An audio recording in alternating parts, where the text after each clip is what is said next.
Greetings and good morning. Michael here, and I must admit my prayer this morning, in the wee hours of the morning, was relatively grandiose. But after looking at the meditation, I feel like going back and put some icing on that request. Oh, let's look at it from the Spurgeon archives. He's using the verse from Colossians 4, verse 2 that says, "Continue in prayer." And he expounds. It is interesting to remark how large a portion of sacred writ is occupied with the subject of prayer, either in furnishing examples, enforcing precepts, or pronouncing promises. We scarcely open the Bible before we read, "Then began men to call upon the name of the Lord." And just as we are about to close the volume, the Amen of an earnest supplication meets our ear. Instances are plentiful. Here we find a wrestling Jacob, there a Daniel who prayed 3 times a day, and a David who with all his heart called upon his God. On the mountain we see Elias, in the dungeon Paul and Silas. We have multitudes of commands and myriads of promises. What does this teach us but the sacred importance and necessity of prayer? We may be certain that whatever God has made prominent in His Word, He intended to be conspicuous in our lives.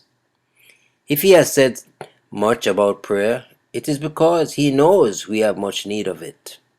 So deep are our necessities that until we are in heaven, we must not cease to pray.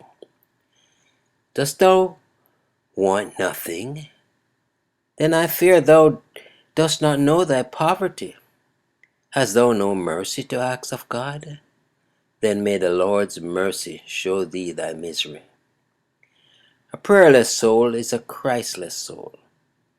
Prayer is the lisping of the believing infant, the shout of the fighting believer, the requiem of the dying saint falling asleep in Jesus. It is the breath, the watchword, the comfort, the strength, the honor of a Christian. If thou be a child of God, thou wilt seek thy Father's face and live in thy Father's love. Pray that this year thou mayest be holy, humble, zealous, and patient. Have closer communion with Christ and enter oftener into the banqueting house of His love. Pray that thou mayest be an example and a blessing unto others, and that thou mayest live more to the glory of thy Master. The motto for this year must be, continue in prayer. Amen. Trust we all can receive that encouragement and that picture of the praying saint dwelling in his Father's house.